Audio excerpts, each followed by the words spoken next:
All right, well, this is what we would have been doing in class. So we're just gonna act as if we are in the classroom right now. So just act as if you're on Zoom.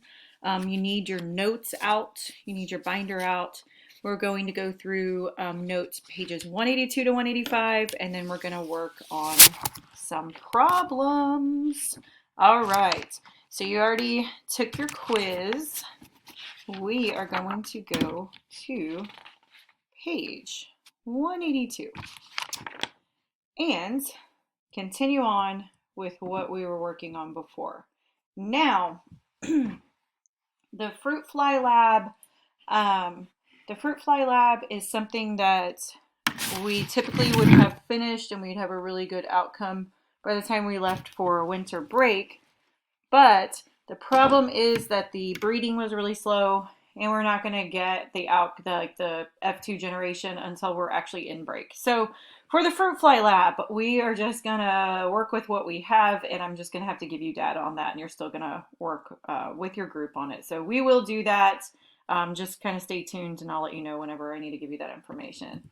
So page 182, usually I won't give you any problems or you have to figure out probabilities, but just in case College Board does, let's talk just a little bit about the rule of multiplication and the rule of addition. So the rule of multiplication means it's the probability that two independent events will occur together in a specific combination. So what you do is you take the probability of each event and multiply it by the other. The word you are looking for, or the word that will be implied, is the word and. Okay, and an example would be, what is the probability of throwing, why isn't that erasing? Oh no. What is the probability of throwing two sixes? That's okay. I'm just gonna wing it. I'm just gonna go with it. The probability of throwing two sixes. So the probability, if you had a dice or a die, whatever, and you are trying to figure out, I'm going to get a 6 and I'm going to get a 6 both times. So there's a 1/6 chance, since there's 6 sides to the cube. 1/6 chance you'll get a 6 on the first throw, 1/6 chance you'll get a 6 on the second throw. You multiply them, 1 out of 36 is going to be the probability for that one. Okay, pretty easy. Pretty easy. You're like, how does this apply to genetics? Well, I'm going to tell you right here. Probability of having 5 boys in a row, so it's a chance of 1 out of 2 each time. 1 out of 2, so you either have a boy or a girl. So 1/2 times 1/2 times 1/2 times 1/2 times 1 times 1/2 would give 1 out of 32, so 5 boys in a row. So if we look at page 187, page 187, you did, so everyone's flipping to page 187 right now so you can see what I'm actually doing. On number 5, you did a problem where you had a dihybrid cross like this. Like that, right? And you saw that and you were like, hey man, I'm going to use the 9331 rule, and you were correct. And you did it. But now let's try a little shortcut using the rule of multiplication. So on number 6 on page 187, it tells you that you can separate the G's from the T's and actually make 2 separate Punnett squares for them. So if I was only crossing the G's, I would do it like this. My G's are a little bit sloppy. And if I was only crossing the T's, I would do it like this. Just pause the video whenever you need to. Okay, and so let's say I had a question that wanted to know, what is the proportion of offspring that are green, short? Okay, green and short. One number. So I would look here on this first one on the left, and I would say, okay, well, what's the likelihood of just getting green? 3/4, right? This one, this one, this one. And then I'd look over at the height one, the T's, what's the probability of getting short? Well, if I go back, I always double check my problem. Okay, tall is dominant to short. Cool. It would be this one, so that one would be 1/4. So the question's asking green and short. So what I would do is take 3/4, multiply it by 1/4, 3 out of 16. Oh my gosh, there's that 3 out of 16, and you can verify it in number 5. That's what you wrote for green short, 3 out of 16. So that's just another shortcut that you can use. If you don't like doing dihybrid crosses, you can always just separate the traits out from each other and do it that way. So that's the rule of multiplication. Sorry, I have to erase this. All right, awesome. The rule of addition is when you have two mutually exclusive events that will occur. The word you're looking for is an implied or an explicitly given or. The word or. So what is the chance of throwing a die that will land on a 4 or a 5? Well, what's the chance of it landing on a 4? 1/6. What's the chance of it landing on a 5? 1/6. You have the word or in there, so you add them together, and you would get 2 out of 6, which also equals 1/3. Okay. Easy. So that is when you use the rule of addition. Okay.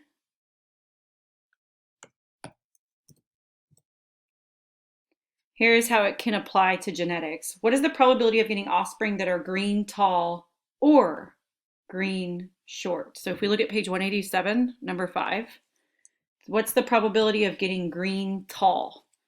Well, that was your 9 out of 16, right? It says the word or, so I'd add green short. Green short was 3 out of 16. So the total probability would be 12 out of 16 or 3/4. Okay, so you just have to ask yourself what is either given in the problem or what is implied. Is it an and or is it an or? And then you would know whether or not to use the rule of multiplication or addition. Okay, so that's just kind of a little extra thing that I'm throwing in there. What our real topic today is, so we're going back to the notes. What our real topic today is non-Mendelian genetics, and that's the topic from here on out for the rest of this unit. Non-Mendelian genetics. At this point in time, we've talked about what's called complete dominance. Complete dominance means that the heterozygote and the homozygote for the dominant allele are indistinguishable. So let's think about the pea plants and the purple flowers. Purple flowers could be big P, little p, or little p, little p. They're going to be the same kind of purple, right? And then little p was going to be your white flowers. That's called complete dominance. You only need one dominant allele for the dominant trait to be shown. Here is something different. It's called incomplete dominance.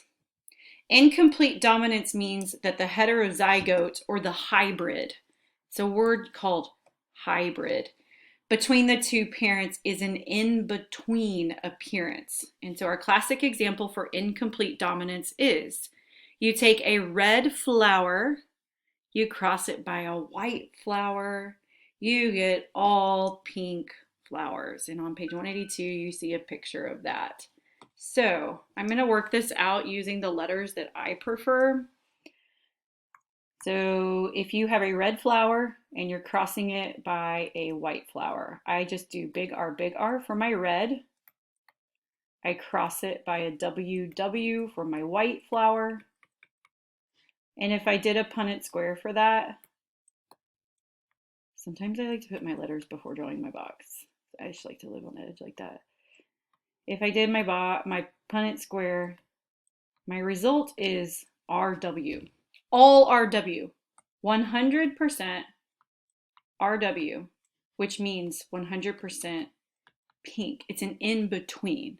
So then I use the example, okay, if I had a black chicken, cross it with a pure white chicken, what are all the offspring going to look like for incomplete dominance? It's got to say the words incomplete dominance in the problem. And you would say, oh, that would be a gray chicken. All right, so that is incomplete dominance, just an exception to what we've been doing. Okay, They say that hair texture is an incomplete dominance, even though you'll see some genetics problems. It's like curly hair is dominant and straight hair is recessive.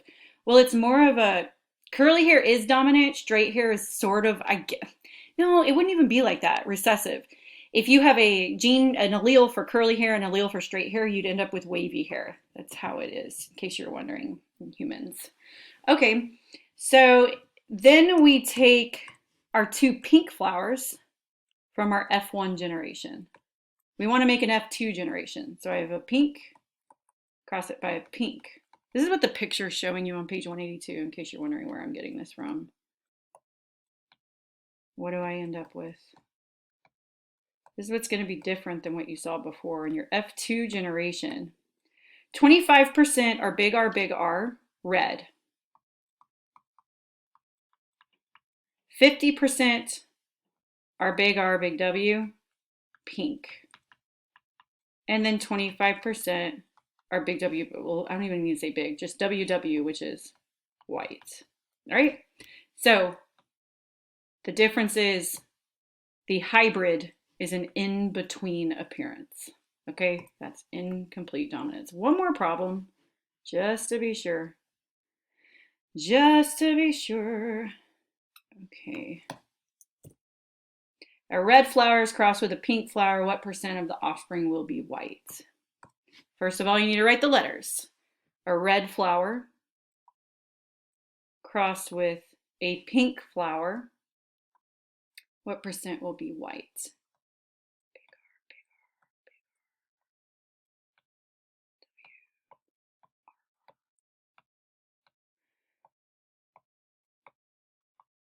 Are you guys having fun yet? Because I am. Okay. Oh my God. Are any of these white? No. The answer is 0. This problem is not written anywhere in your notes or in your problem set. It was just an extra one I wanted to throw in there to make sure you understand what we're doing. Okay. That is incomplete dominance. Whee! I hope you remember that from cell bio. If not, it's okay. It's kind of an easy thing. All right, next type of Punnett square that is not like the ones that we did with Mendelian genetics is called codominance. That means that both alleles are dominant. Both alleles are going to be seen. Like, if you have a red-haired horse and a white-haired horse, you end up with roan horses. Here's what's confusing about roan horses. They appear to be pink. But if you pluck the hairs out of, if you plucked all the hairs out, you will have very clear red hairs and very clear white hairs. So roan horses can be kind of confusing. They are codominants. There is red hair and there is white hair. They're just mixed together, so from a distance, the horse looks pink. A better example of codominance is if I have a black chicken and I cross it with a white chicken, I end up with speckled black and white chickens, okay? Or if I had a red flower and I crossed it with a white flower, and then I end up with all red and white speckled offspring. So anytime you see speckled, that's going to be codominance, okay? So we'll do like a little practice problem here. Let's say, and we'll just kind of do it the same way. Let's say I have a black chicken and I cross it with a white chicken. I'm going to get all, I mean, just trust me. Or you can work out the Punnett square, but you're just going to, at this point, some of you can just look at it and be like, oh yeah, it's going to be all BW. Then let's say we have a black and white speckled chicken and we cross it with another black and white speckled chicken. You're like, when am I ever going to need to know this? Well, if you plan on becoming a chicken breeder, it's going to be very important, or a horse breeder. All right. So what's the outcome? 25% black. And this isn't on your paper, guys. I know that that's annoying. I should have put it on there, but I'm like, oh, here's codominance. The reason why is because I was used to students having incomplete and codominance like covered more in cell bio. Not that anything's wrong with the way it was done or anything, but I assumed. So that's why I added these problems in, because I just wanted to be sure. So 50% would be speckled, and then 25% would be white. So it looks exactly the same as the incomplete one, except you're just interpreting this and the appearance of this a little bit different. If this was incomplete dominance, these would be gray, but it's not. It's codominance, so they're speckled black and white. Okay, that is codominance. Now, we are going to do complete dominance, codominance, and then this thing called multiple alleles. Multiple alleles mean that a gene has 2+ alleles. So how am I going to mix complete dominance, codominance, and multiple alleles together? I'm going to talk about the ABO blood groups. All right. ABO blood groups. Okay, here's what I would write down to the side. A and B are both dominant. If they are together, that's when you have the AB blood type. However, I is recessive. So if you have an A with an I, that's type A blood. If you have a B with an I, that's type B blood. If you have AB together, that's type AB blood. So do you see how codominance plays a part in blood type, but complete dominance also can too? And then it's called multiple alleles because there is an A, a B, and an I allele possible. There's a third option. All right, pause if you need to, otherwise I'm going to erase. I don't even think I gave you enough time to pause if you needed to. Oh well, rewind if you need to. Okay, so that's multiple alleles. So what makes a blood type a blood type? If you look at this picture down here, and I'll just kind of draw a little bit. So if you look at A blood type right here, this is the one I'm talking about. You have a red blood cell. You can kind of see my cursor. You have this red blood cell, and then you have carbohydrates and proteins on the outside that are hanging off of that cell membrane. So just for simplicity, we're going to say that the carbohydrate protein hanging off of an A type red blood cell is a triangle. Okay, they're little triangles. A B type blood cell has these carbohydrate proteins that are designated circles. AB will have both, and O will have none. So then I ask students, what happens if you take B blood and you give it to an AB person? Is their body going to recognize it as foreign? And the answer is no. An AB blood type person can get type B blood because they recognize those little circle things because they have them. Okay? So what if you gave AB blood to a type A person? Are they going to recognize that as foreign? It has the A, it has little triangles, but the answer is yes, it's going to recognize it as foreign. I guess it's using the word recognize and foreign together. It's going to see it as foreign because this A blood type person does not have those little circles. They only have the triangles, so they're going to recognize those little circles as foreign. Okay. What about if you gave O type blood to that A type blood person? Is there anything even on there to recognize? And the answer is no, there's nothing there to recognize. That is why O is considered the universal donor, because O will not be seen as foreign by any of those blood types. Okay? And we can talk a little bit more about blood type. I'm just kind of thinking I may restructure the end of the semester. We'll see. Let me just think about it for a little while. My son getting sick kind of threw a little monkey wrench into the situation. Okay. When we are doing, I'll talk about blood compatibilities a little bit later. I don't want to talk about blood compatibilities right now because the most important thing for today is actually doing the Punnett squares for it. So if you look at type A blood, this is how you'll see it like in a textbook, in a biology textbook, but I do not like that because I feel like we're just adding extra letters. Why not just say type A blood could be big A, or big A, little I. I mean, it's basically kind of the same thing. I know there's probably some biology teachers that'd be like, oh my God, blasphemy.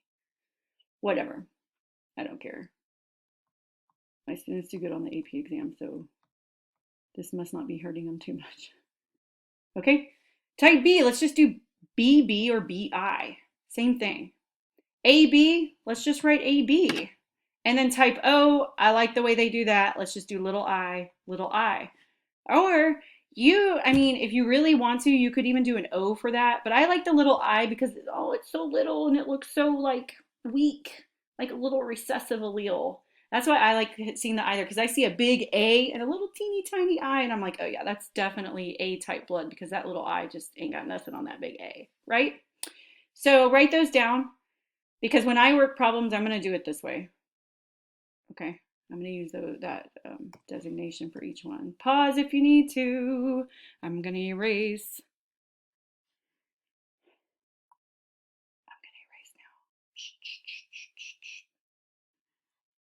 Okay, moving on. All right, let's do a problem. A man who is heterozygous with type A blood, you're like, what? Heterozygous for type A, what does that mean? What does that mean, teacher lady? Well, if you go back here, it says he's type A, right? So he could be big A or big AI. Which one of these would be heterozygous? It'd be this one. Even though that I is dominant, that person's still carrying an allele, a little O allele, okay? So that's what's meant by heterozygous blood type. It means they're carrying an I. So he's type A blood. He's carrying a little I. He marries a woman who is homozygous with type B. You're like, yep, that's easy. What are the possible blood types of their children? We set this up just like we did our other Punnett squares. Big B, big A, I, and cross AB, BI, AB, BI. So what are the possible blood types? Half would be AB, half would be type B. Remember, B is dominant over I, so that's just type B blood. Not too hard, not too hard. Maybe we should try another one. I feel like maybe we should. Nah, I'll do another one at the end. I'll do it like at the very end before I send you off with your little homework problems. Okay. Oh, well, okay, I'll just say it now. You're going to have a problem that says a woman is type A blood. So just take this problem that we're doing right here out of your mind. It says a woman is type A. Her mother was type O. What is her genotype? If her mother was type O, she only had little I's to give. If this woman is type A blood, but her mother was type O, she has to be big A, little I. So when you see that on the homework problem, don't let it trip you up. Because because mom is big I, then mom only has a big I to give. Or I'm not big I, mom's little I, mom only has a little I to give. So if this woman's type A blood and her mom was type O, she has to have an A with an I. Man, I hope that didn't confuse anybody. Okay, I want to go through some, and then you have the donor compatibilities on page 183. Let's just revisit that later. That's not really something important that I would ever ask you, like who can receive this type of blood? I won't ask you that. It's just kind of like fun to know, I guess. It's interesting. And then I think anyone that wants to get their blood typed during class, I can do that. I will tell you your blood type. It is going to involve blood though, and it doesn't hurt that bad. No, it really doesn't hurt. It's just the anticipation is worse than the actual like finger prick. But let me know if you want to get that. Think about it.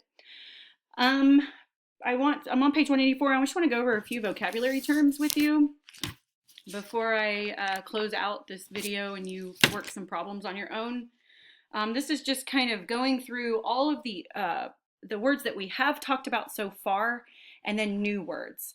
So words to consider, other things to consider is this thing called polygenic inheritance. And I mentioned this at the very beginning of this chapter with the hitchhiker's thumb and the widow's peak. I was like, y'all, do y'all really think there's just one gene that makes my thumb do this? And the answer is most likely no. It's probably multiple genes. So polygenic inheritance is going to be multiple genes. So I'll just say like gene 1, gene 2, gene 3. So like with skin color, it's believed, at least in this example, there's 3 genes that control skin color.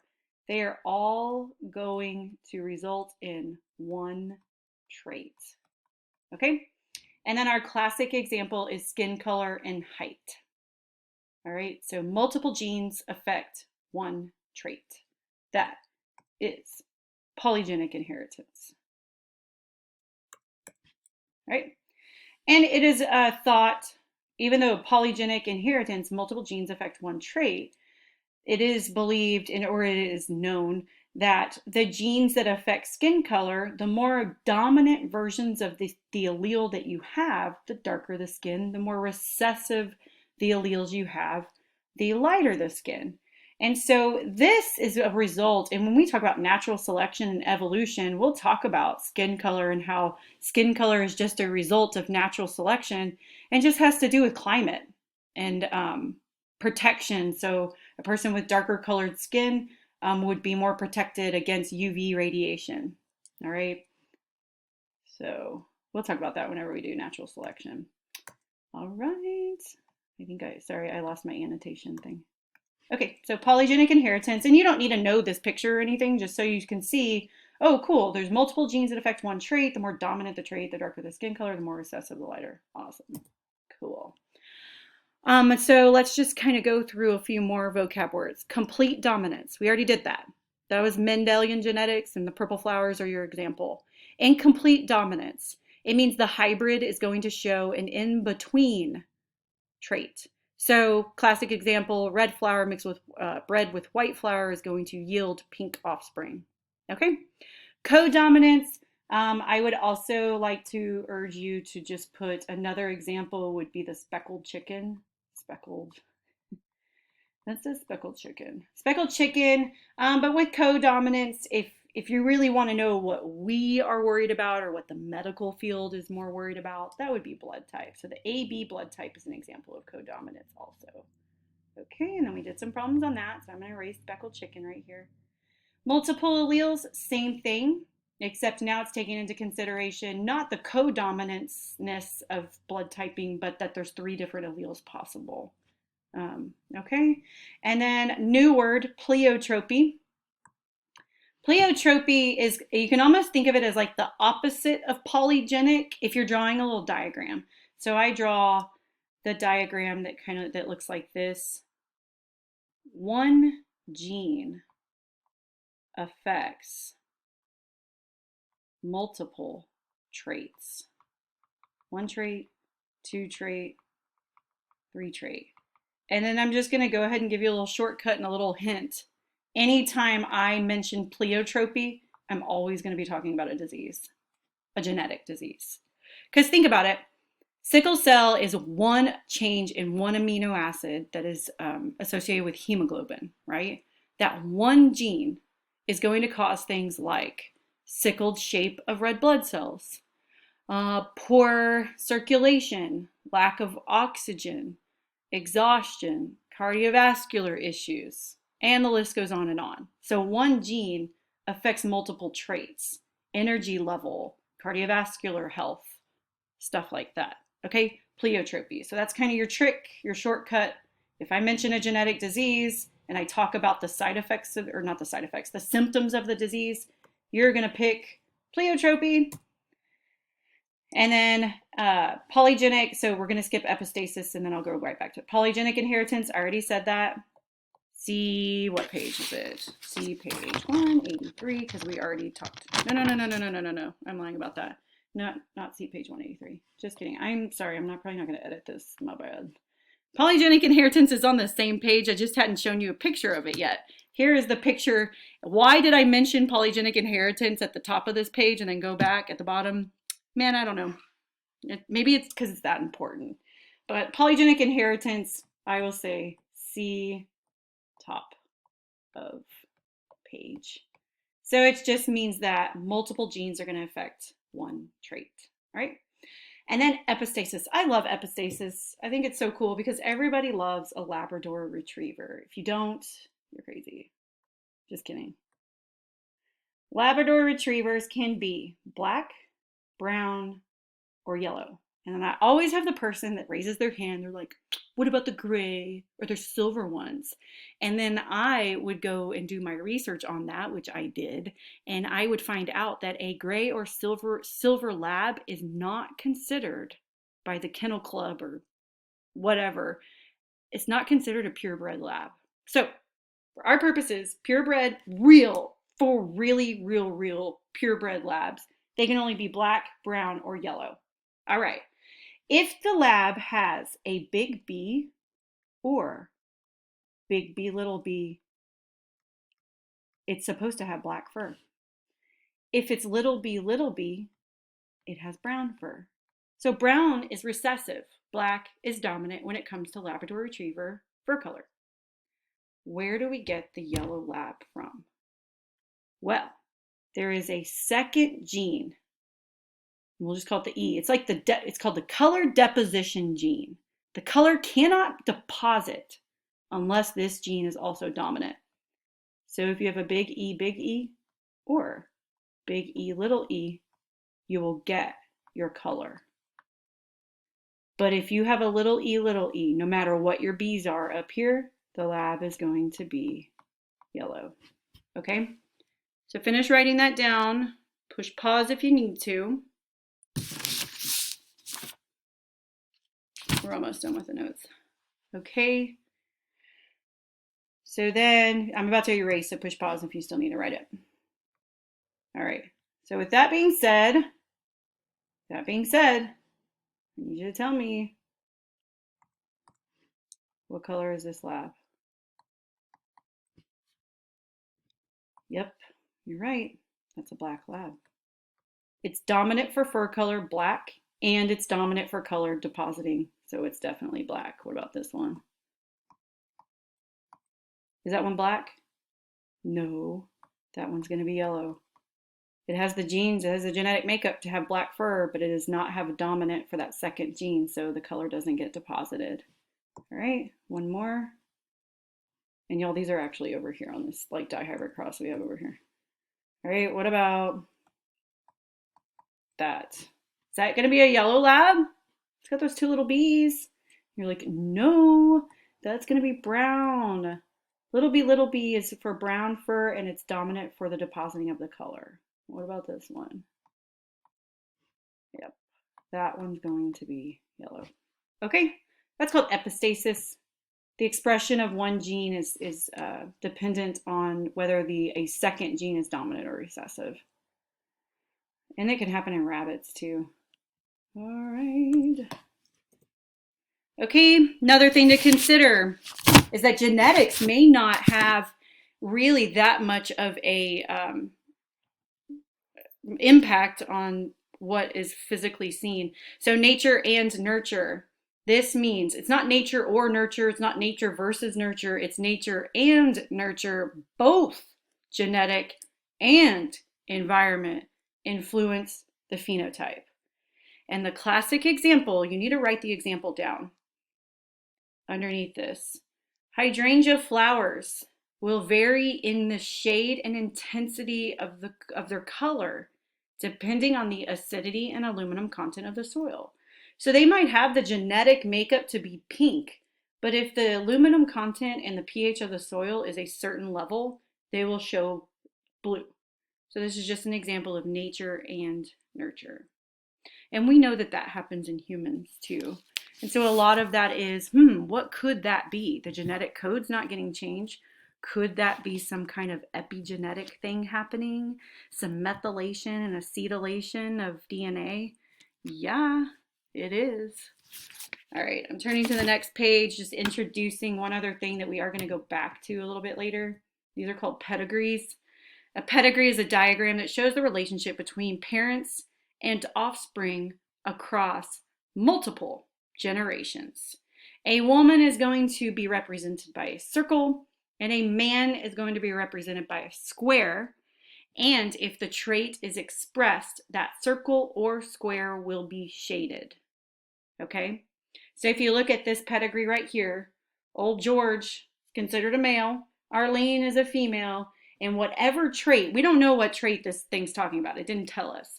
But we know that Arlene has the trait and George does not.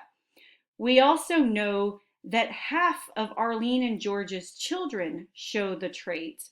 And then we know that Tom, when Tom has children with Sandra, none of his kids show the trait.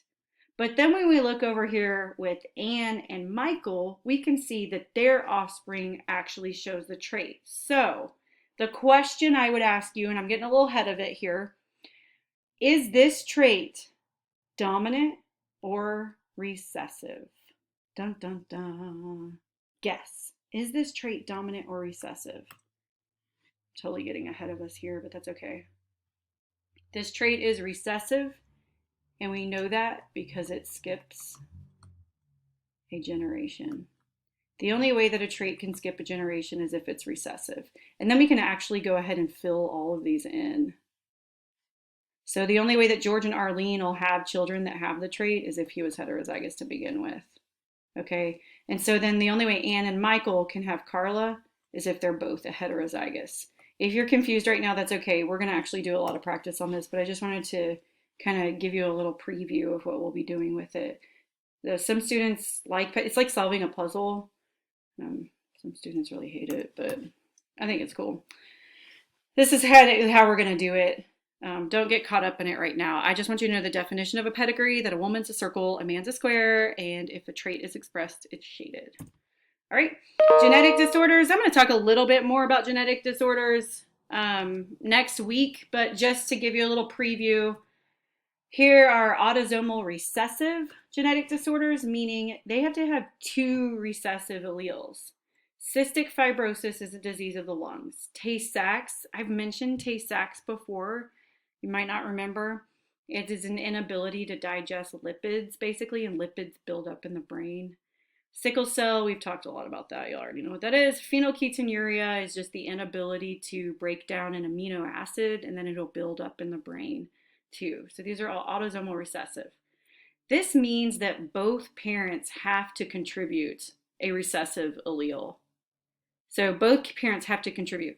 Doesn't mean that both parents have to have the disease, because you could have a parent that's big A little a parent that's big A little a, 25% of their kids will be little a little a. All right? So that is how an autosomal recessive disease can occur. And then you have autosomal dominant. So Huntington's disease, an example of autosomal dominant. The person only needs to be that. So it means only one parent has to contribute the dominant allele. The difference is that parent has the disease. The only way a parent is going to contribute a dominant allele for a dominant disease is if they have the dominant allele. And if they have the dominant allele, they have the disease. So hopefully that kind of makes sense.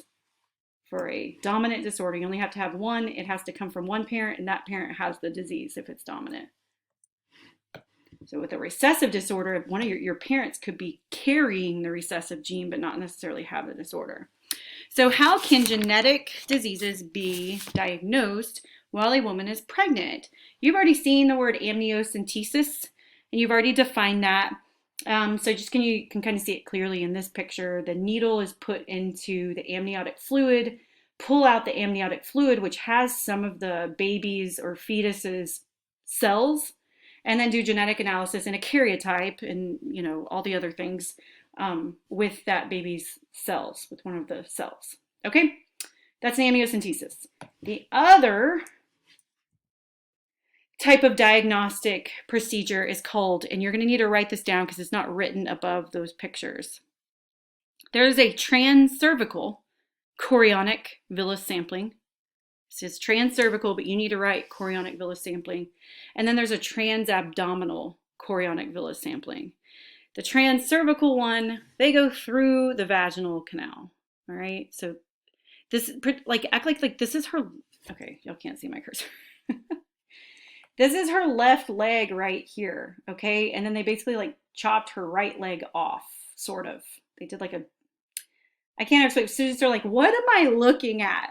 So this is the vaginal canal. This is her stomach. So her head would be up here and her arms would be right here. I just think I'm making this a lot worse. So anyways, I can't erase that. They go through the vaginal canal and they clip a piece of the placenta off, and then they analyze it. The transabdominal procedure, they go through the abdomen actually, and then they clip a piece of the placenta off. Okay. So this one right here, the chorionic villus sampling, is a lot more invasive. And you don't have this on your notes, but I just want to kind of end with, why would someone want to get that last one? Like, why? That is way worse and looks so much more uncomfortable than that. And this one has a it's only 1%. So this one has a 2% miscarriage rate, because if the body senses any kind of trauma, it might abort the baby like naturally.